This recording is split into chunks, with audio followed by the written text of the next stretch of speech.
Qual é a primeira etapa de uma verdadeira travessia? Restituir a alma a si mesma. Que é o que eu falei lá em cima. Quando a pessoa para e entende que o mais importante é a viagem e não o destino. Restituir a alma a si mesma. É quando a pessoa para e volta para si. Quando a pessoa olha para si, quando a pessoa acolhe a própria dor, quando a pessoa aprende a se priorizar, quando a pessoa aprende a se recolher. Bert chama esse estágio de recolhimento. Quando a pessoa aprende a silenciar, quando ela consegue permanecer dentro dela. Ela para, ela fica dentro dela. E ela não precisa ficar falando enlouquecidamente. Quando ela se direciona para um autocuidado. Então agora pense como educador, pense como uma pessoa que conduz outras em travessia. O que seria esse restituir a alma a si mesma? Quando muitas vezes as pessoas me mandam mensagem perguntando sobre um curso, sobre outro, não sei o quê, e eu respondo para as pessoas assim: olha, sugiro que você não faça meu curso. Ou sugiro que você aguarde, ou falo para um aluno: olha, sugiro que você amadureça nesse curso antes de fazer um outro curso. O que eu estou fazendo como educadora? Colocando a pessoa para voltar para si, para descobrir quais são as suas motivações. Uma pessoa chega e fala: olha, eu quero contratar o seu programa para fazer isso, isso, isso, isso. Qual que é a primeira etapa? Eu preciso fazer a pessoa voltar para si, para que ela compreenda por quê. Por que ela é tão importante para ela fazer esse programa? Qual que é a verdadeira motivação? Olhar para si.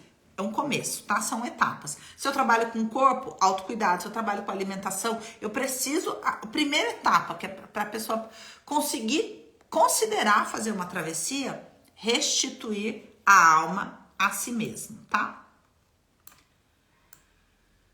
Segunda etapa. Daqui a pouco eu falo mais sobre isso, costurando, tá? Assim que a pessoa volta para si, que eu disse lá, início, né? Quando ela para de ir de outro em outro, de validação em validação, de dependência em independência, ou de codependência em codependência, quando ela volta para si, qual que é a segunda etapa?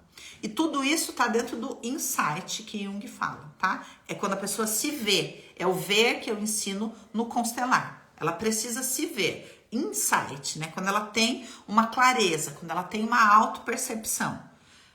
Nesse momento precisa acontecer a segunda etapa, que é o quê? A quebra dos espelhos, a quebra das projeções.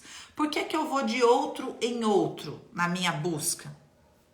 Porque eu estou movido por projeções, por corrupções, porque eu estou movido por espelhos, porque eu estou vendo a mim mesmo, buscando a mim mesmo, buscando uma referência de valor, tá? Então, o que acontece nesse momento? Quando a pessoa abandona as próprias ilusões, quando ela percebe as suas projeções. Por exemplo, quando ela volta para si e descobre que há um padrão nos relacionamentos afetivos dela. O que ela está identificando? As projeções.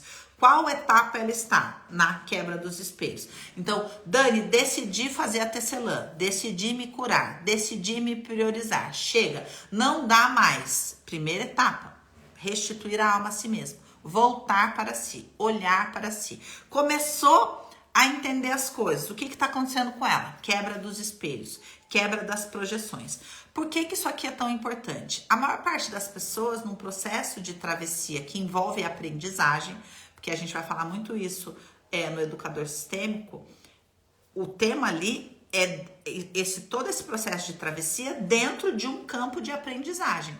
Por quê? Porque para que eu possa ir para um lugar desconhecido, em geral, eu preciso aprender uma nova habilidade, nem que seja a respeito de mim mesmo, tá? Então, esse é um campo de aprendizagem. Na maior parte das pessoas, quando começa a avançar nesse campo de aprendizagem, não consegue por quê? Porque se ativam os vícios, as compulsões, as ideologias, né? Aquilo, não, mas como assim? Eu não concordo com isso. O que você está querendo dizer? Que não sei o que, não sei o que lá, não sei o que lá, são as ideologias. Os apegos emocionais, as vinculações. Por que isso emerge quando uma alma começa a tentar dar um passo para fora de um padrão? Porque vícios, compulsões, ideologias, apegos são uma maneira de fugir do sofrimento. Então, o sofrimento é o núcleo. Eu sempre falo, gente, vamos na dor. O nosso objetivo é chegar na dor. Chegamos na dor? Ainda não. Ainda não. A gente tá ainda numa primeira etapa, tá? Então, veja que a pessoa, ela, em geral, lida com esses espelhos para que ela não perceba a si mesma. Então, restituir a alma a si mesma, voltar a si. E a quebra dos espelhos é o que constitui o insight. Quando eu paro de olhar para fora, espelhos, e me percebo, insight. Volto para mim, restitui a alma para si mesmo. Um profundo encontro consigo mesmo, tá? E é nesse lugar que eu só vou conseguir avançar quando eu compreendo que as compulsões, coisas que a gente fala profundamente no Vencendo a Codependência, que os vícios são formas que eu tenho de defesas, são formas de fugir do sofrimento, tá?